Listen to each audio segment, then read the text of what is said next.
జమ్మూలో మరోసారి ఉగ్రవాదులు రెచ్చిపోయారు. జమ్మూ బస్టాండ్ దగ్గర బస్సులో బాంబు పేలింది. ఈ ఘటనలో పలువురికి గాయాలయ్యాయి. గాయపడ్డ వారిని హాస్పిటల్కు తరలించారు. మరోవైపు సంఘటన స్థలానికి పోలీసులు కూడా చేరుకున్నారు.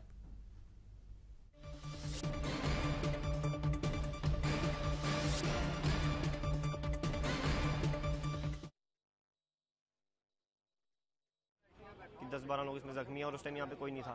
फिर धीरे धीरे एक पुलिस वाला आया, फिर 10-15 मिनट बाद आगे धीरे धीरे पुलिस वाले, फिर उनको जल्दी से जल्दी यहाँ के जो लोकल लोग थे उन्होंने उनको एम्बुलेंस में पहुंचाया, उठा के किसी की टांग कट गई थी, किसी की पैर कट गया था, किसी का पेट कट गया था। मतलब कि यहाँ पे आप देख सकते हैं खून की छींटे भी गिरी हुई हैं काफी खून की छींटे।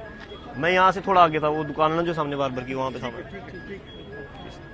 Thank you.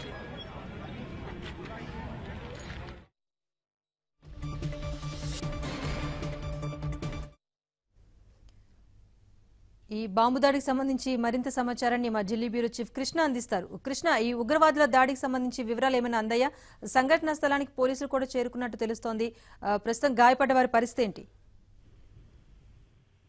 Rajeshwari, Jammu bus stand దగ్గర ఈ సంఘటన జరిగింది. కొద్దిసేపు క్రితం జరిగినటువంటి ఈ సంఘటనలో సుమారు 5 నుంచి 10 మంది వరకు కూడా అక్కడ ఉన్నటువంటి ప్రయాణికులు గాయపడినట్లుగా మనకు అందుతున్నటువంటి సమాచారం. ఒక గ్రైనేడ్ దాడిలో ఈ గ్రైనేడ్ దాడి కారణంగా ఈ సంఘటన జరిగినట్లుగా తెలుస్తుంది.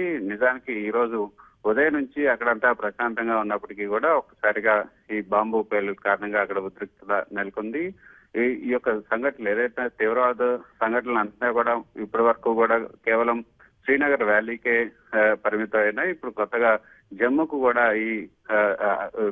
ఇవి పాకాయని కూడా చెప్పుకోవచ్చు. జమ్మూలో ఎక్కువగా హిందూ పాపులేషన్ ఎక్కువగా ఉన్నటువంటి జమ్మూలో ఇటువంటి సంఘటనలు జరగడం చాలా అరుదు. అంతేకాకుండా ఇటీవల కాలంలో జమ్మూలో అసలు ఇటువంటి సంఘటనలు కూడా ఎప్పుడు కూడా చోటు చేసుకోలేదు.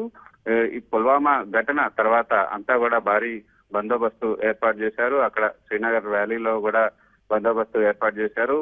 శ్రీనగర్ వ్యాలీలో పుల్వామా సంఘటన తర్వాత తీవ్రవాదులు భద్రతా బలగాల మధ్య ఎదురు కాల్పులు ప్రతిసారి జరుగుతూనే ఉన్నాయి. ఆ తర్వాత ఏదైతే బోర్డర్ లో కూడా ఇటు పాకిస్తాన్ అదే భారత్ కు సంబంధించి ఎదురు కాల్పులు జరుగుతున్నాయి. జమ్మూకు మాత్రం కొంత ప్రశాంతంగానే ఉన్నప్పటికీ ఆర్ఎస్పురా మిగతా కొన్ని సెక్టార్లలో మాత్రం కొంత ఉద్రిక్తత నెలకొంది. కానీ జమ్మూ సిటీలో ఇటువంటి బాంబు దాడి జరుగుతుందని ఎవరు కూడా ఊహించలేదు. ఈ విధంగా తీవ్రవాదులు ఈ రోజు ఉదయం ఒక పెట్టెలో ఈ గ్రెనేడ్ ను ఉంచి ఆ తర్వాత దాన్ని రిమోట్ తో పేల్చినట్లుగా మనకు అందుతున్నట్టు సమాచారం.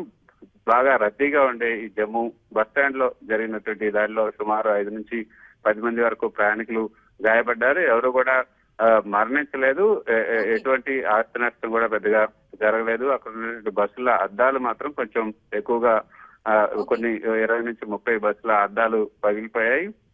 మిగతా ఆస్తి నష్టం కూడా పెద్దగా ఏమీ జరగలేదు. కానీ ఈ దాడికి సంబంధించి ఎవరు కూడా ఇప్పటి వరకు క్లెయిమ్ చేయలేదు ఆ దాడిని చేసింది ఎవరు అన్న దానిపై.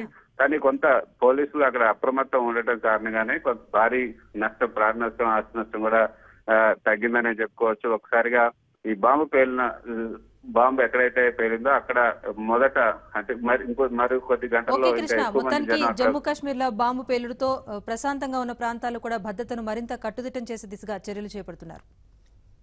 ఇవి ఇప్పటి వరకు ఉన్న విశేషాలు.